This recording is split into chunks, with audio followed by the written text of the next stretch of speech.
Olá pessoal, vamos dar início aí ao nosso segundo podcast, falar um pouquinho sobre a minha vida pessoal. No episódio passado a gente falou sobre a minha vida na igreja, né? Então agora a gente vai falar sobre a minha vida no geral. Começar lá pela minha infância. Então meu pai ele é bombeiro, minha mãe é professora. A minha avó materna ela era professora ali numa escolinha rural na nossa cidade. E ela colocou minha mãe de professora também. Então minha mãe com 13, 14 anos já estava dando aula ali, sei lá, para terceira, quarta série. Era criancinha pequena. Minha mãe também era uma criança dando aula para criança. Não sei legalmente como que resolver essa situação, mas ela era professora ali sim. Então ela teve um contato ali com a pedagogia bem cedo, lidando com crianças e tudo. Meus pais tiveram 3 filhos e depois minha mãe não podia mais ter filhos, né? E eles ficaram com esse sentimento de adotar algumas crianças. Meu pai já teve alguns irmãos adotivos. Minha avó adotava, assim, meio que não legalmente, mas ela criava, né, alguns filhos dos outros. E eles tiveram esse sentimento de adoção. Mas a oportunidade veio numa ocorrência no Corpo de Bombeiros. Meu pai estava lá, recebeu a ligação do 193... e era uma criança abandonada. Ele foi lá para fazer o resgate e a criança tinha nascido prematura. Ele pegou aquela criança, colocou dentro da jaqueta, foi correndo para o hospital, não tinha vaga. Ele fez aquele fervo, do jeito que ele sabe fazer, forçou a barra para que liberassem uma incubadora para colocar a criança dentro. O hospital estava dando aquela criança como perdida já, né? Ele estava bem fraco. E meu pai insistiu para que fosse dados cuidados médicos para aquela criança. Ele até acompanhou nos dias decorrentes, né? E a criança melhorou. Meu pai, então, foi numa conversa ali com a juíza de adoções de Curitiba, porque tem uma fila para adotar. E contou a situação, falou, eu fiz o resgate dessa criança, acabei criando um vínculo aí bem forte e queria ter a oportunidade de adotar ele, passar por cima dessa fila de adoção, e a juíza viu a situação, entendeu, e deu o filho pro meu pai. Então foi o primeiro irmão adotivo que eu tive. E depois disso foi uma sequência, ele manteve um contato com aquela juíza de adoção, então sempre que aparecia alguma criança, ele entrava em contato e apareceu uma criança aqui nessa situação, vamos ver lá. Então assim, quando meu pai não adotava, que muitas das vezes ele próprio adotava, ele indicava para outros membros da igreja. Então se for ver ali na nossa ala, tinha muito membro da nossa estaca que adotou crianças por conta, né, dos meus pais indicarem. Mas é isso, se eu for falar de adoção e da nossa vida como uma família ali de 23 pessoas, vai muitos podcasts, né? Então eu vou focar aqui na minha vida e se for aparecendo alguma curiosidade sobre a nossa família grande, a gente vai conversando.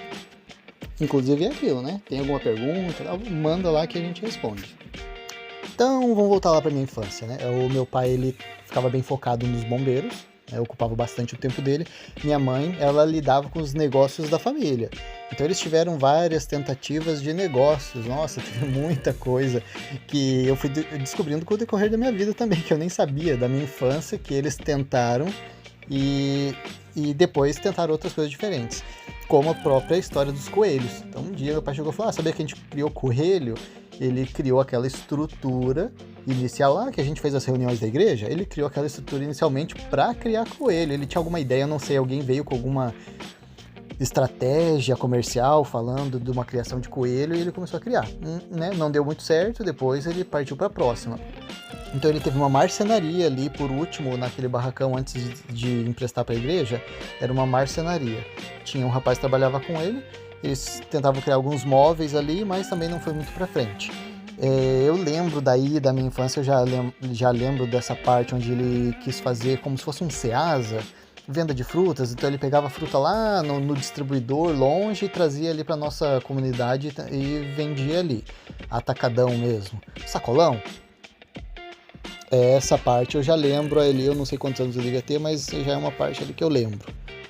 Mas o grande negócio ali que vingou mesmo por um bom tempo foi as Wizards. Ele comprou algumas franquias da Wizard e começou a fazer várias escolinhas. Então, tinha escolinha ali na nossa cidade, tinha escolinhas em São Paulo, tinha escolinhas no interior do Paraná e minha mãe administrava elas. Então, muitas vezes eu ia com a minha mãe de carro e a gente ia até Araucária, Cianorte, Araçatuba para administrar essas unidades da Wizard. E começou a ir bem. Mas chegou um ponto ali que eles venderam todas essas franquias, todas essas unidades e montaram uma escola de educação infantil em casa. Por quê? Eles já estavam com um bocado de filho já. E eles ficavam preocupados porque a escola pública na nossa comunidade tem muita coisa assim, violência, drogas, eles ficavam bastante preocupados com isso e eles pensaram, poxa, vamos montar uma escola de educação infantil aqui, você já tem pedagogia e a gente já tem, né, experiência com escola de inglês, a gente pode montar a escolinha aqui e os filhos vão estudar aqui. Então eu já era mais velho, eu sou uma leva assim de 7 anos mais velho do que os meus irmãos adotivos e eu estudei no colégio militar. Mas meus irmãos todos ali, eles estudaram na escolinha dos meus pais. E não era uma escolinha, foi uma escola bem grande, na verdade. Começou, obviamente, pequena, mas foi crescendo conforme meus irmãos cresciam. Então eles começaram ali na educação infantil, foi crescendo, e daí era só educação infantil. Depois, ensino fundamental. Meus irmãos passaram para o ensino médio, foi criado o ensino médio. E a escola permanece até hoje. Foi uma saída ali estratégica para poder dar uma boa qualidade de ensino, uma segurança para eles e também uma fonte de renda para a família, o que deu muito certo. Muito bem, então a adoção ela aconteceu entre 93, foi quando meu pai adotou o primeiro, 93 foi a época ali que foi criado o Grupo Guaraituba, lembra que eu comentei no episódio anterior? Foi na mesma época que ele adotou o primeiro, irmão meu. E ele parou de adotar mais ou menos em 2003. Então foi uma década de adoções, até ter 20 filhos, 21 filhos. Agora, obviamente, era bastante bullying ali na escola, no colégio, ensino médio, por conta de ter 20 irmãos, tá? Falavam que eu morava no orfanato, ou que a gente era um time de futebol, 2 times de futebol, E o pessoal vinha com pergunta, até minha mãe ficava assim indignada com algumas perguntas, como, mas quais são seus mesmo? Porque, poxa, né, uma mãe não quer ouvir isso. Ou eu já ouvi também, mas você sabe o nome de todos eles? Meu amigo, você tá ali na sua escola, você sabe o nome de todos os seus amigos da escola ali, da sua sala, 30 alunos. No seu âmbito de trabalho, você sabe o nome de todos os seus colegas ali de trabalho. Como que você não vai saber o nome de 20 irmãos seus, né? Então, algumas coisas meio assim. Ou eu sei o nome de todos, a data de nascimento de todos. Mas aí, você que está escutando, se tiver alguma pergunta, alguma dúvida, curiosidade, manda lá que a gente responde, tá bom? Bom, meu pai ficou sensibilizado, então, com aquela situação do resgate do meu primeiro irmão adotivo, adotou e me deu prosseguimento à ideia de adoções. A gente começou com um Fusquinha, e depois foi crescendo, depois meus pais compraram uma van, acho que em 97 eles compraram uma van pequena, 12 lugares, depois 16 lugares, e por fim, ali em 2003, a gente já tinha um micro-ônibus para poder andar com a família, imagina. Eu aqui pensando em carro de 7 lugares, né? Por ter 4 filhos e meus pais ali preocupados em comprar um micro-ônibus. Tem até uma vez minha mãe dirigindo, carregando todo mundo, o policial parou ela, quem que são esses aí? São meus filhos. Parece piada, né? Parece piada, mas é verdade. A gente fez muito passeio naquele micro-ônibus. Foi pra Serra do Mar, foi pra praia. Meus pais tinham bastante medo de ir pra praia, sabe? Imagina ter 20 filhos ali na praia. Meu pai, como bombeiro, já sabe de experiências de resgate, né? Que é perigoso. Mas enfim, a gente teve muitos passeios bacanas. E para isso funcionar, olha, teve uma estratégia que meu pai usou ali do próprio militarismo que funcionou super legal, né? Inclusive eu sou o 02, né? Ele fez o enumerar. Na polícia, então você faz a formação e depois cada um dos militares tem o seu número e quando o comandante grita enumerar, aí eles vão falar, o 1 vai falar 1, 2, né, o 3, e aonde travar é quem tá faltando. Então, super funciona. E era a mesma coisa. A gente ia, fazia os passeios, entrou todo mundo no micro-ônibus, meu pai gritava, enumerar, né? E daí a gente começava, cada um gritar o seu número, e aonde travava, a gente sabia, opa, tá faltando esse aqui. Então, uma ideia super boa e implantada na nossa família. Muito bem. Então, eu já fui incentivado ali com 10 aninhos de idade, indo para quinta série, na época, no colégio militar, estava saindo da educação infantil, começando o ensino fundamental, colégio da Polícia Militar do Paraná, com 10 aninhos pegando ali 3 ônibus e andando mais umas 5 quadras para poder chegar no colégio, que começava às 7h30 da manhã, então saía, acordava às 5 horas da manhã, tal, me arrumava, eu mesmo passava minha farda, deixava meu lanche pronto e ia para a escola. Engraçado é que eu fiz mais amizade com os alunos mais velhos do que os alunos da minha turma, porque a gente pegava o mesmo ônibus para voltar para casa, eu e os alunos de séries bem mais velhos. Então a gente ia super animado ali no ônibus, conversando, brincando e tal, e eles me deram um apelido, sim, eu vou contar para vocês aqui de primeira mão o meu apelido da escola, assim, que foi por séculos aquele meu apelido. Um belo dia a gente andando de ônibus, de repente eu era um piá, bem piá é do sul, tá? Eu era um menino bem magrelão, com cabeção, então era... O pessoal do colégio que voltava comigo falou, olha aqui, quem que ele parece? Ele não parece um cara, aquele cantor? Qual que é o nome daquele cantor? Magrelo, tal, Cazuza. Pronto. Aí ficou. E eu tava na quinta série, então eu peguei esse apelido até o final dos meus estudos. Eu era o Cazuza, quase ninguém me conhecia pelo nome. Então isso que a gente, no colégio militar, a gente tem o nosso nome na nossa biriba, nossa plaquinha ali na frente. Mas... o pessoal só me conhecia por Cazuza. Então, inclusive, o colégio inteiro me conhecia. Fiquei famoso porque os alunos mais velhos já chamavam Cazuza, tal, faziam piada, brincavam, eu levava super de boa. E daí chegava alguém assim que eu nunca vi na vida, falava, você que é o Cazuza? Pô, nossa, eu ouvi falar de você, sabe? Mas é mais pelo apelido, que me acompanhou por anos ali. Vou contar então algumas curiosidades da minha época aí de colégio. Logo pequeno, já na quinta, sexta série, com 10, 11 anos, uma coisa que me impactou bastante foi um acidente que eu presenciei. Então, eu descia do ônibus, tinha que andar 5 quadras até o colégio, e teve um acidente bem na minha frente. Num cruzamento, um dos carros furou o sinal e se chocaram ali feio, destruiu. Um dos carros era uma caminhonete e o outro era um carro simples, então o carro simples destruiu. E eu tive que passar do lado, que era meu caminho. E assim, o pessoal dentro ali estava vivo, mas assim, foi uma coisa que me impactou bastante. Então, me conta aí, que agora eu tô curioso, se vocês já tiveram alguma experiência assim, de presenciar algum acidente. Eu acho que a única experiência que eu tive envolvendo religião no colégio foi uma vez que o aluno comandante, que é na da turma mais velha, então do terceiro ano do ensino médio, era eles que eu andava junto para poder pegar o ônibus. E a gente aí nesse trajeto de andar essas 5 quadras para pegar o ônibus, conversando e tal, e daí a gente entrou no assunto de religião, e esse aluno comandante, o aluno comandante é, tipo, vamos dizer assim, o aluno que tira boas notas no colégio, tem uma boa voz de comando, e ele vai comandar todos os alunos, né? Ele chegou, perguntou, que religião que você é? Eu falei, sou mormon. Mas na hora, assim, ele explodiu. Como que você pode acreditar nessa mentira? Aí todo mundo já segurou ele. Não, calma, vamos respeita o menino aí. eu fiquei desnorteado. Não tava esperando, mas, enfim, morreu aí o assunto. Bom, ali quando eu tinha uns 7 anos de idade, meu pai colocou a gente pra fazer aula de piano.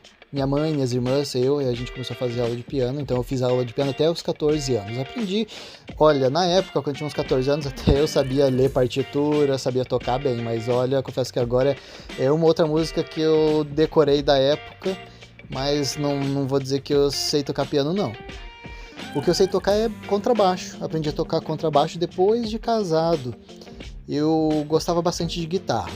tinha um amigo do colégio da polícia que ele era guitarrista profissional, inclusive ele criou uma banda depois, hoje ele tem uma banda, né, profissional até, e ele tem uma escola de música em Curitiba, bem bacana, é super profissional.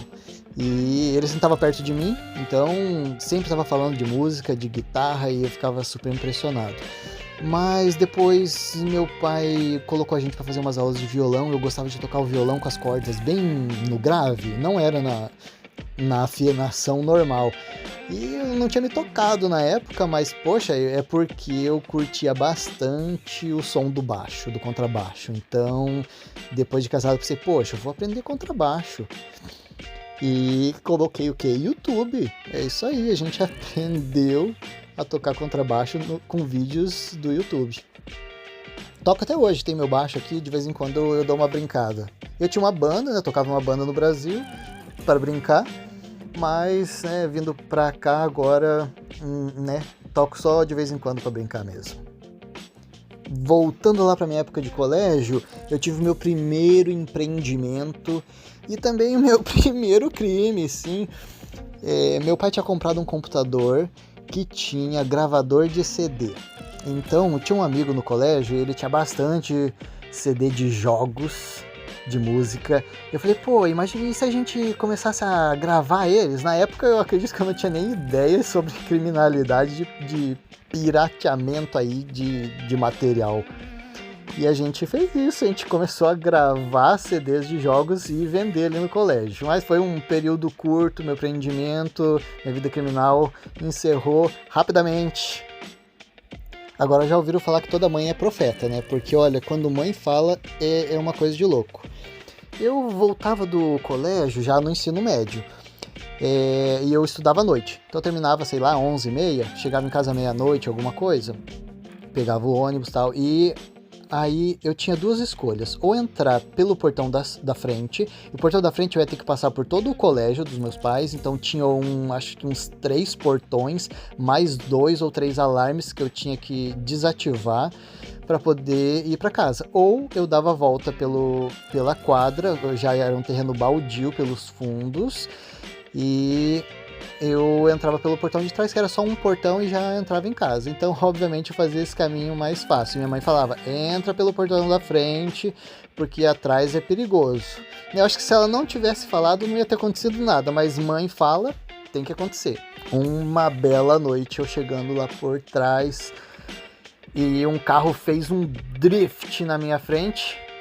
Ele estava vindo correndo, provavelmente um carro roubado, ele estava até com os vidros quebrados laterais, e desceu um monte de caras, tinham 4 caras, já desceram armados, já começaram a gritar, e eu já tava com o controle de abrir o portão era automático, de abrir o portão, eu tava assim 50 metros do portão, e eu corri na direção deles, mas assim, corri assim como se não houvesse amanhã.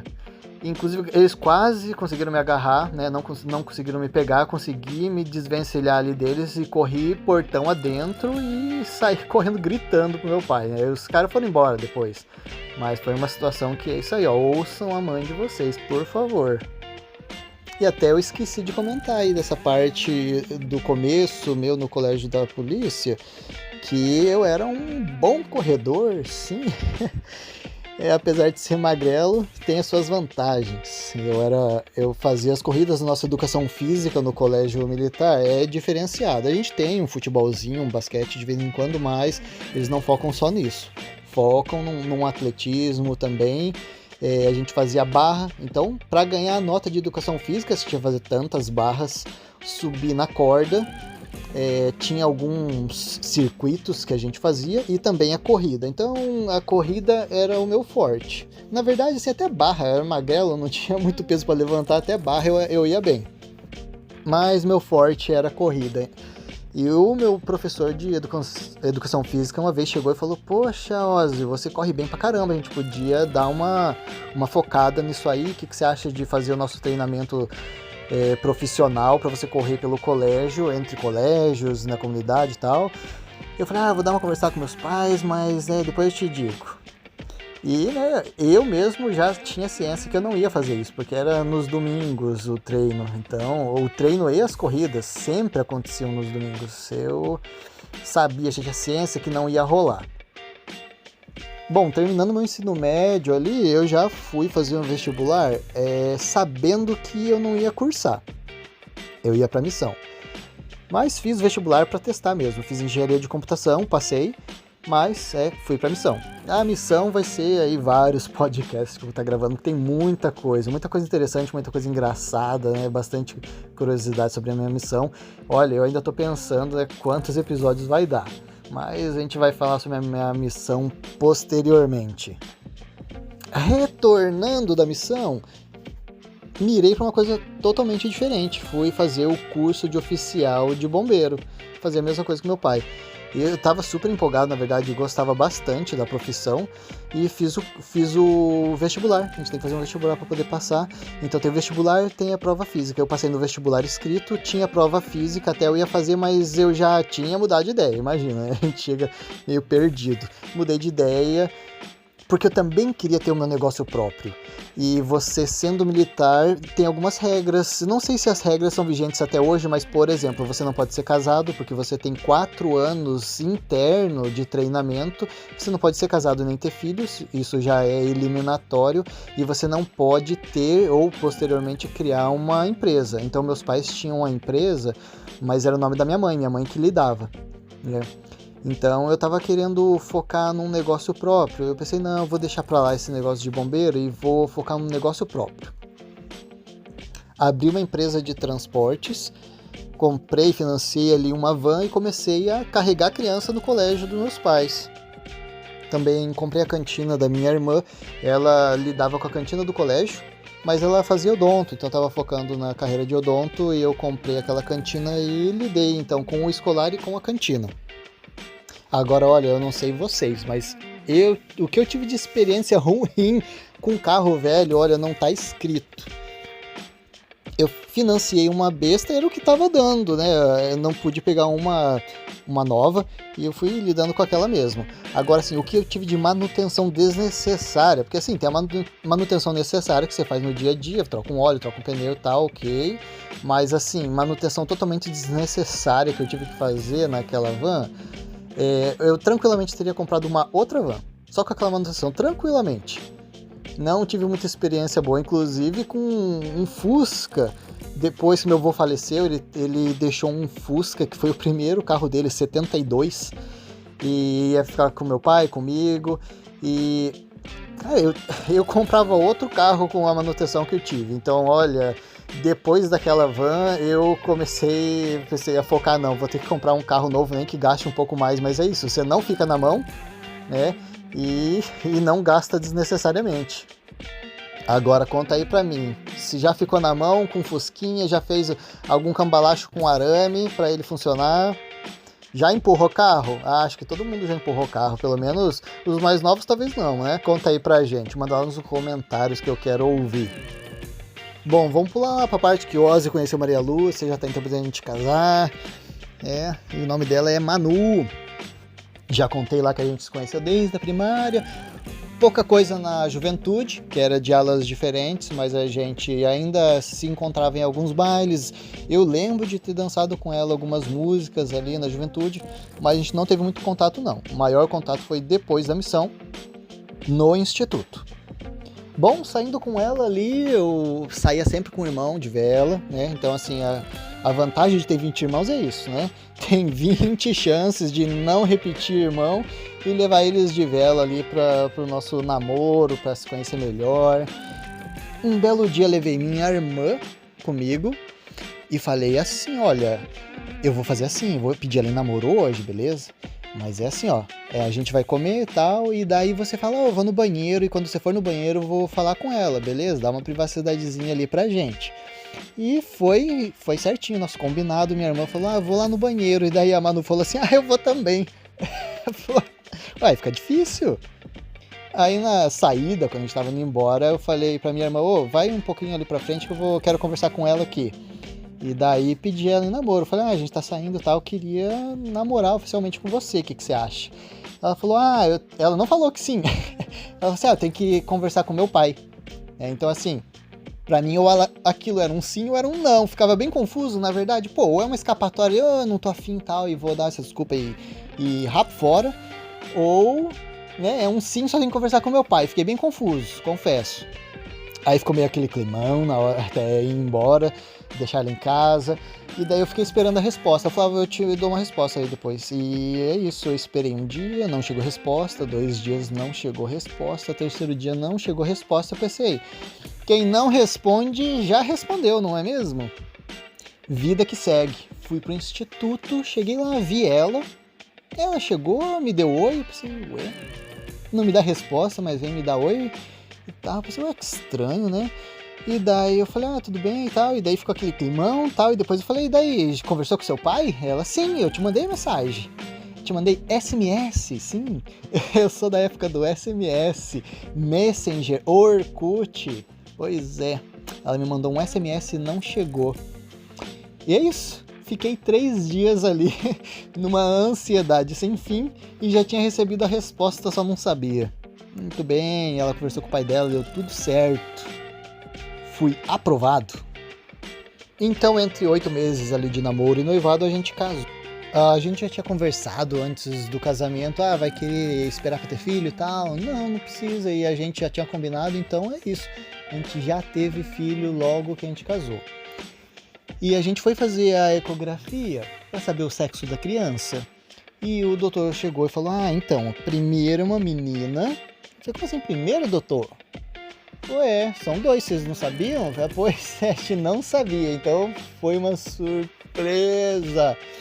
2 meninas, sim, então a gente teve 2 meninas e depois teve mais um menino e depois mais um menino. Então, 2 casais.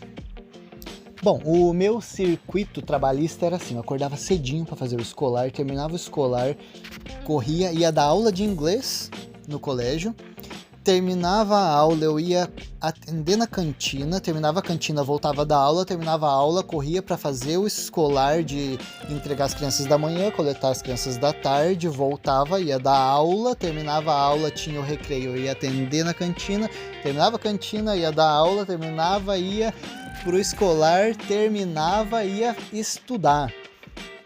Sim, não tinha um espaço. Foi uma época bem corrida. Eu estudei recursos humanos, eu fiz uma faculdade de recursos humanos e depois eu fiz o Pathway da igreja em 2015. Nessa época do Pathway eu já tinha largado o inglês e a cantina. Eu tinha vendido a cantina pro meu irmão mais novo e eu lidava na direção do colégio. Minha mãe resolveu se aposentar e eu fiquei administrando o colégio ali junto com meu pai. Então era escolar e direção, e Pathway. Dava para dar uma respiradinha.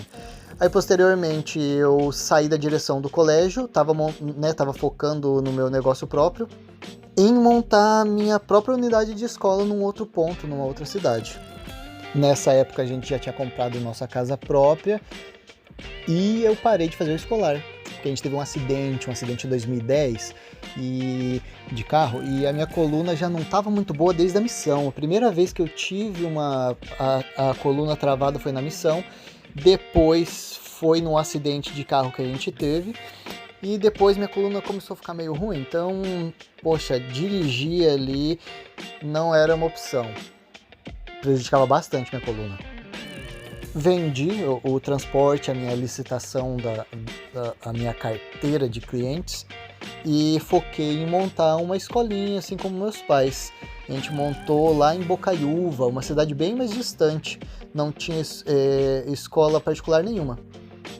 A gente tentou lidar ali por alguns anos, mas não tinha muita circulação de gente, a gente largou mão dessa ideia. Eu fiz uma sociedade com meu irmão para abrir um restaurante mexicano. Já tinha trabalhado com a cantina por muitos anos, então eu pensei, vamos abrir um restaurante, comida mexicana, vamos ver como é que vai ser. Ao mesmo tempo, minha mulher fazia bolo, assim, ela é profissional, uns bolos maravilhosos. Ela sempre mandou muito bem. Aliás, voltando ali para a história do acidente, o que aconteceu? Em 2010 a gente foi viajar para comemorar 1 ano de casamento. E a gente faz viagem, a gente tenta fazer todo ano, né? Teve Covid e tal, mas a gente tenta fazer todo ano, no aniversário de casamento, alguma coisa diferente, alguma viagem para algum lugar. E nesse ano a gente foi pra Floripa.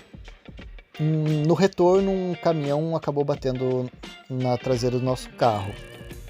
A pancada foi feia, mas sobrevivemos, estamos bem. Mas, de qualquer forma, fica a dica aí, ó. Aniversário de casamento, faz um passeiozinho bacana, né? Não vai acontecer nenhum acidente, fica tranquilo. Inclusive, nesse dia, a gente tinha ficado num hotel chamado Renato. A gente tava... Falei, não vou ficar dirigindo até Curitiba tarde da noite. Vamos parar no hotel, vamos dormir e a gente toca o barco no outro dia de manhã. E a gente não tava achando hotel. A gente parou perto de um posto, viu um hotel ali, vai ser esse aqui mesmo. Nossa, um hotel mofento. Nossa senhora. Com certeza, de longe, o pior hotel que eu já fiquei na vida. E o nome do hotel era Renato. Aí eu até falei pra minha esposa, falei, olha, vou tirar uma foto, vou mandar pro meu amigo assim. Os meus melhores amigos, desde criança ali na igreja, eram o Renato. E daí eu falei, vou mandar uma foto pra ele que eu fiquei no hotel Renato, mas que era uma espelunca. Bom, teve um acidente, né, no outro dia de manhã, e eu não consegui entrar em contato com ninguém. Eu não sei o que acontece com as companhias telefônicas no Brasil, não sei, né? A gente tem o celular de Curitiba, do Paraná e tá em Santa Catarina, não consegue ligar, poxa. E eu não tava conseguindo ligar pra ninguém. E eu recebi uma ligação. Chegou uma ligação bem na hora do acidente ali, porque eu não tava conseguindo entrar em contato, né? Nosso carro não andava mais. A Manu, eu tava indo pro hospital, a Manu precisava de alguém pra ajudar. E eu não conseguia entrar em contato com ninguém. Quem que me ligou? Renato. Meu celular começou a tocar, era o Renato ligando. Eu falei, Renato, avisa minha mãe que a gente tá aqui no hospital tal e pra ela vir pra cá. Olha, eu acho que leva umas 3 horas da nossa casa até onde a gente tá. Minha mãe chegou em 1h30, eu não sei o que ela fez. Ela chegou em 1h30 lá, muito rápido. Bom, vamos passar pro final da história, né? O nosso negócio de restaurante mexicano também não foi muito pra frente, né? Não foi muito bom.